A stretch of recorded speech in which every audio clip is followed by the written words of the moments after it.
जय हिंद दोस्तों, मैं हूं मोहन और आप देख रहे हैं डिजिटेक एजुकेशन। आज हम लोग बात करेंगे फेज रूल के एप्लीकेशन के ऊपर। फिर हम बात करेंगे वाटर सिस्टम। ठीक है, तो वाटर सिस्टम मींस वाटर का फेज डायग्राम कैसे बनता है, इसके ऊपर हम लोग पूरी स्टडी करेंगे।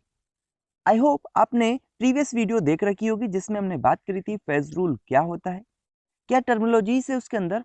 तो अगर आपने उसको नहीं देखा है तो उसकी लिंक आपको डिस्क्रिप्शन में दी है, आप पहले उसको जरूर देख लीजिए क्योंकि आपको फेस एप्लीकेशन तभी समझ में आएंगे। ठीक है, तो आइए स्टार्ट करते हैं एप्लीकेशंस ऑफ फेज रूल। पहले बात करते हैं तो एप्लीकेशन पहला जो है, तो जो फेज रूल है ये क्या है, यूजफुल है understanding the properties of material such as metals, alloy and the composites. ध्यान दीजिएगा, फेज रूल हमको मदद करता है मटेरियल की प्रॉपर्टीज को स्टडी करने में। कौन कौन से मटेरियल हो सकते हैं, मेटल्स हो सकते हैं, एलॉय हो सकते हैं, कंपोजिट हो सकते हैं। ठीक है, सेकेंड जो एप्लीकेशन है इसका कि used in several metallurgical process. Phase rule जो है, फेज रूल का हम अलग बहुत सारी मेटलर्जिकल प्रोसेस मींस कोई से भी ओर्स को एक्सट्रैक्ट करने में भी फेज रूल का क्या आता है, यूज आता है।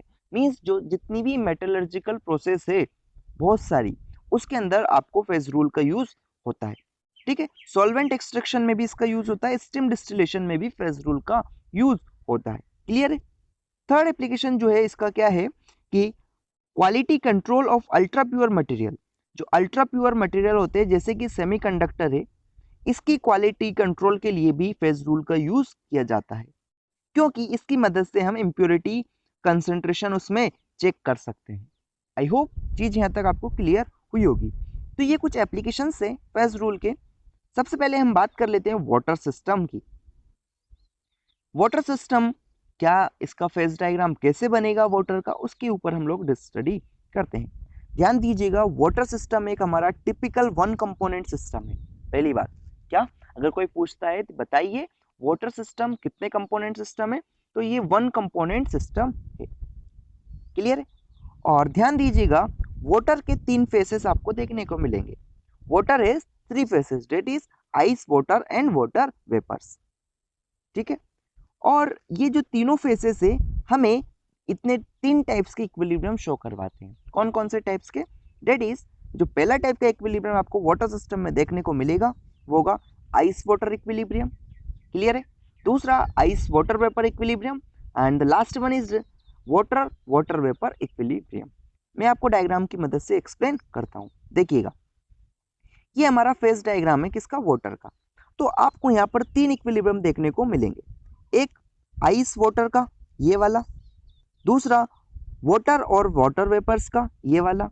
एंड एक और मिलेगा आपको आइस और वाटर वेपर्स का। तीन इक्विलिब्रियम आपको देखने को मिले, 1 2 एंड 3। क्लियर हुए। और कौन कौन से इक्विलिब्रियम है वो यहाँ पर आप देख सकते हैं, ice water vapour, water water vapour. That is यहाँ पर बात करेंगे सॉलिड लिक्विड फेस। ठीक है, सेकेंड वाला आपका हो जाएगा सॉलिड वेपर फेस, ठीक है, solid gaseous phase and then liquid और गैसियस फेस। क्लियर है। तो तीन इक्विलिब्रियम आपको देखने को मिल रहे हैं किसके अंदर, वाटर सिस्टम के अंदर। आई होप चीजें यहाँ तक क्लियर हो गई होगी। अब आपको मैं इस डायग्राम को वन बाय वन कर कर एक्सप्लेन करूंगा। ध्यान से सुनिएगा, काफी इंपॉर्टेंट चीज है। ठीक है, आप अगर जब इस डायग्राम को देखोगे तो आपको एक चीज नजर आ रही होगी कि एक्स एक्सिस पर है टेम्परेचर, वाई एक्सिस पर है क्या, प्रेशर। क्लियर है। और यहाँ पर कर्व ड्रॉ किया गया है। ठीक है, कर्व आपको तीन कर्व यहाँ से नजर आएंगे, एक O A, O B and this one. ठीक है, अब आप बोलेंगे कि बताइए ये ओ ए क्या है, ओ बी क्या रिप्रेजेंट कर रहा है, ओ क्या रिप्रेजेंट कर रहा है। ठीक है, तो सब चीजें मैं वन बाय वन करके आपको एक्सप्लेन करता हूँ। ठीक है, सबसे पहले आप लोग देखिएगा कि ये जो डायग्राम है, इस डायग्राम में जो भी टर्मिनोलॉजीज है वो मैंने यहाँ पर लिखी गई है कि जो कर्व है, curve O A O B O सी है, एरियाज ओ ए सी, ए ओ बी, बी ओ सी, सी क्या है, ट्रिपल पॉइंट ओ। इन सब के बारे में हम लोग देखने वाले हैं। तो आइए स्टार्ट करते हैं। सबसे पहले तो जो यहाँ से देखिएगा, ओ से ए तक का जो कर्व है, क्या, ओ से ए तक का जो कर्व है, ये दिस वन कर्व, ये वाला कर्व, इस कर्व को बोला है क्या, वेपराइजेशन कर्व। क्लियर हुआ चीज, वेपराइजेशन कर्व। ध्यान दीजिएगा, जो पॉइंट्स मैं बोलूंगा आपको पूरा रिटर्न फॉर्म में मिल जाएगा, लेकिन आप पहले समझ लीजिएगा, ठीक है। तो बात करते हैं हम ओए कर्व की। किसकी? ओए कर्व की। तो ओए कर्व हमारा क्या रिप्रेजेंट करता है? Vaporisation curve. पहली बात क्लियर है। दूसरा, जो वेपोराइजेशन कर्व है ये हमें बताता है इक्विलिब्रियम। इक्विलिब्रियम शो करता है किस किस के बीच में? आइस और वाटर के बीच में। क्लियर है। 2 पॉइंट्स यहां तक क्लियर हुए होंगे। तीसरा पॉइंट ये है कि जैसे जैसे आपका टेम्परेचर बढ़ेगा वैसे ही प्रेशर भी क्या होता जाएगा? बढ़ता जाएगा, या रेट ऑफ प्रेशर भी, रेट ऑफ वाटर वेपर्स भी बढ़ता जाएगा। क्लियर है। तो ये 2-3 पॉइंट्स जो मैंने आपको एक्सप्लेन किए हैं, आप यहाँ पर देख सकते हैं। ये बिल्कुल अच्छी तरीके से लिखा गया है, आप इसका स्क्रीनशॉट ले लें या फिर हमारे ब्लॉग पर जाकर इसको आप डिटेल में पढ़ सकते हैं, डाउनलोड कर सकते हैं, ठीक है। तो क्या कहा गया है कि जो वेपोराइजेशन कर्व है वो क्या बता रहा है? किसी भी पॉइंट पर बताता है हमें इक्विलिब्रियम किसके बीच में? इक्विलिब्रियम बताता है हमें वो किस किस के बीच में, मैंने अभी आपको बताया था, आइस और वाटर वेपर्स के बीच में, ठीक है। यहाँ पर क्या बोला गया है कि the rate increases higher at higher temperature than lower temperature. मतलब जो रेट ऑफ वेपराइजेशन है वो बढ़ जाएगा। हाई टेम्परेचर, अगर ज़्यादा टेम्परेचर लेते हो तो वहाँ पर रेट ज़्यादा तेजी से बढ़ता है, वहीं किसके कंपैरिजन में? लोअर टेम्परेचर के कंपैरिजन में। क्लियर है। ये पॉइंट्स आप लोग देख लीजिएगा, ज़्यादा इंपॉर्टेंट नहीं है इसलिए मैं इस पर टाइम वेस्ट नहीं कर रहा हूँ।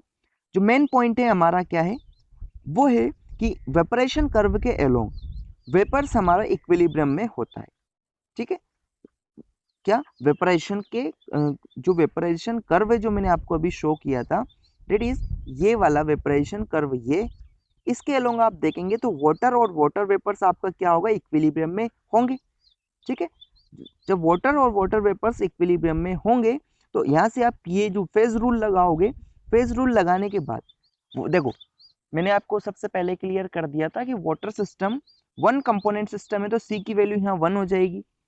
फेज कितने? 2 फेज आपको एग्जिस्ट कर रहे हैं यहाँ पर, डेट इज वाटर और वेपर, वाटर वेपर 2 फेज है, फेज की वैल्यू 2 है। जब आप इसको इस एक्सप्रेशन में पुट करोगे तो आपको यहाँ से एफ की वैल्यू 1 मिल जाएगी, that is degree of freedom कितनी आ रही है यहाँ पर? डिग्री ऑफ फ्रीडम आपकी आ जाएगी 1, और 1 वाले डिग्री ऑफ फ्रीडम वाले सिस्टम को हम क्या बोलते हैं? यूनिवेरिएंट बोलते हैं। ये मैंने आपको पहले ही एक्सप्लेन किया है। आई होप चीज यहाँ तक आपको क्लियर हो गई होगी। सेकंड अगर हम बात करें तो कर्व, इस वाले कर्व की हम बात कर लेते हैं। कौन सा कर्व ले लेते हैं हम लोग? यहाँ से देखते हैं अभी कर्व, सब्लिमेशन कर्व की अगर हम बात करें, डेट इज ओबी जो कर्व है हमारा, ठीक है। ओबी जो कर्व है उसकी अगर हम बात करें सब्लिमेशन कर्व में, तो सब्लिमेशन कर्व में आपको कुछ पॉइंट्स देखने को मिलेंगे। क्या पॉइंट्स देखने को मिलेंगे सब्लिमेशन कर्व में? आप देखना, तो ये सब्लिमेशन कर्व है हमारा, सबसे पहले क्या चीज रिप्रेजेंट कर रहा है? वो बताता है इक्विलिब्रियम किसके बीच में? आइस और वेपर्स के बीच में। तो आप देखेंगे आइस और वेपर्स के बीच में इक्विलिब्रियम शो कर रहा है कौन? हमारा सब्लिमेशन वाला कर्व, ठीक है। ये वाला कर्व आइस और हमारे वेपर्स के बीच में सब्लिमेशन सॉरी क्या रिलेशन बता रहा है या इक्विलिब्रियम शो कर रहा है, ठीक है। बी पॉइंट्स ये नहीं है, बी पॉइंट्स आपका यहाँ पर आपको देखने को मिलेगा, वो बाय मिस्टेक हो गया, ठीक है। तो मेरे को यहाँ तक लगता है कोई समस्या आपको नहीं होगी। सब्लिमेशन कर्व किस किस के बीच में रिप्रेजेंट कर रहा है? आइस और वेपर्स के बीच में क्या रिप्रेजेंट कर दिया इसने? इक्विलिब्रियम, ठीक है। ध्यान दीजिएगा, जैसे जैसे आप टेम्परेचर को डिक्रीज करेंगे, इनिशियली वेपर प्रेशर जो है वो स्टीपली फॉलोड बाय, मीन्स क्या होता है? स्टीपली डिक्रीज होता है और फिर स्लोली डिक्रीज होता है, ठीक है, अलोंग किसके? सब्लिमेशन कर्व के अलोंग, ठीक है। अब फेज रूल यहाँ पर अगर फिर से हम अप्लाई करें तो आपको एक चीज देखने को मिलेगी कि सब्लिमेशन कर्व के अलोंग भी 2 फेज आपको देखने को मिल रहे हैं। कौन कौन से? Solidise phase and vapour phase. Means यहाँ पर P की वैल्यू कितनी है? 2 है, C की वैल्यू 1 है। फॉर्मूले में पुट करोगे तो डिग्री ऑफ फ्रीडम की वैल्यू यहाँ से 1 आ जाएगी, हेंस ये सिस्टम भी यूनिवेरिएंट हो जाएगा। मीन्स क्या बोल सकता हूं मैं कि वाटर सिस्टम के अंदर, क्या वाटर सिस्टम के अंदर अगर सब्लिमेशन कर्व के अलोंग बात करें तो सिस्टम हमारा यूनिवेरिएंट होता है। साथ में वेपराइजेशन कर्व के अलोंग भी हमारा सिस्टम यूनिवेरिएंट होता है। आई होप चीज यहाँ तक आपको क्लियर हो गई होगी। नेक्स्ट अगर हम बात करें तो फ्यूजन कर्व, फ्यूजन कर्व की मैं आपको बता देता हूँ। फ्यूजन कर्व आपका ओ से बी वाला जो पोर्शन है, जो ये बी नहीं है, हम लोगों ने बी को यहाँ ले लिया था, ठीक है। तो ये जो ये वाला पोर्शन है, इसको हमने बोला है क्या, फ्यूजन कर्व या फिर मेल्टिंग पॉइंट ऑफ कर्व, ठीक है। तो फ्यूजन कर्व में क्या कहने को मिल रहा है, फ्यूजन कर्व में बोलता है कि ये जो है सबसे पहले तो हमारा इक्विलिब्रियम रिप्रेजेंट करता है आइस और वाटर के बीच में, क्लियर हुआ। आइस और वाटर के बीच में फ्यूजन आपको क्या रिप्रेजेंट करता है, इक्विलिब्रियम, ठीक है। The curve slope toward the pressure axis indicating melting point of ice is decrease by increasing pressure. जैसे जैसे आप प्रेशर बढ़ाओगे तो इसका मेल्टिंग पॉइंट क्या होता जाएगा, डिक्रीज होता जाएगा। ये इंडिकेट कर रहा है फ्यूजन कर्व, क्लियर है। फिर हम बात कर लेते हैं फेज रूल की। तो ice occupy more volume than water, ये तो आपको पता है, आइस जो होता है वो ज्यादा वॉल्यूम ऑक्यूपाई करता है किससे, वाटर से, ठीक है। Whenever pressure is increase ice melt to form water which is accompanied. जब भी आइस मेल्ट होती है तो वो वाटर बना लेती है और हमको डिक्रीज इन फ्यूजन टेम्परेचर देखने को मिलता है। वहां पर जो फ्यूजन टेम्परेचर होता है उसमें कमी देखने को मिलती है। और जब हम फ्यूजन रूल लगाएंगे कौन सा, हमारा फेज रूल, तो वहां से आपको ये चीज देखने को मिलेगी कि सिस्टम हमारा यूनिवेरिएंट है। मीन्स बोल सकता हूं मैं, वाटर सिस्टम में फ्यूजन कर्व के अलोंग भी हमारा सिस्टम यूनिवेरिएंट होता है, क्लियर है। सुपर कूलिंग कर्व जो है वो हमारे लिए ज़्यादा इंपॉर्टेंट नहीं है, इसलिए मैं उसको आपको एक्सप्लेन नहीं कर रहा हूँ, ठीक है। बात करते हैं हम ट्रिपल पॉइंट की। आपको ये पॉइंट नजर आ रहा होगा, डेट इज ओ पॉइंट जो है, ओ पॉइंट को हम बोलते हैं ट्रिपल पॉइंट। और ट्रिपल पॉइंट हमारा वो पॉइंट होता है जहां पर कि सारे के सारे फेजेस एग्जिस्ट करते हैं। डेट इज वहां पर आइस फेज भी एग्जिस्ट करेगा, वाटर फेज भी होगा और वाटर वेपर्स भी होगा, क्लियर है। तो यहाँ तक मेरे ख्याल से आपको कोई समस्या नहीं होगी, ट्रिपल पॉइंट समझने में आपको कोई प्रॉब्लम नहीं होगी। आप एक बार इस डिटेल को पढ़ लीजिएगा, वीडियो काफ़ी लंबी हो गई इसलिए मैं थोड़ा फास्ट चल रहा हूँ, ठीक है। तो ये आपको इसको पढ़ोगे तो आपको क्लियर हो जाएगा, ट्रिपल पॉइंट समझ में आया होगा। एंड जो लास्ट जो है वो है हमारा क्या, एरियाज। तो एरियाज क्या कहता है, area in one component system represent existence of the single phase. ध्यान दीजिएगा, सिंगल कंपोनेंट सिस्टम में क्या, वन कंपोनेंट सिस्टम में जो एरिया है हमारा, एरिया रिप्रेजेंट कर रहा है कि वहां पर सिंगल फेज एग्जिट कर रहा है या नहीं कर रहा है, वहां पर सिंगल फेज मौजूद है या नहीं, क्लियर है। So this areas are fields of existence of the vapour, liquid and ice respectively. On applying this rule हमको ये चीज यहाँ से देखने को मिल जाएगी। आप देखेंगे कि एरियाज के केस में, ठीक है, आपकी डिग्री ऑफ फ्रीडम की वैल्यू कितनी आई है, 2 आई है। डिग्री ऑफ फ्रीडम की वैल्यू 2 आई है, हेंस बोल सकते हैं कि ये सिस्टम हमारा कैसा होगा, ये सिस्टम बाई वेरिएंट होगा। आई होप आपको एप्लीकेशंस के अंदर जो वाटर सिस्टम था वो क्लियर हो गया होगा।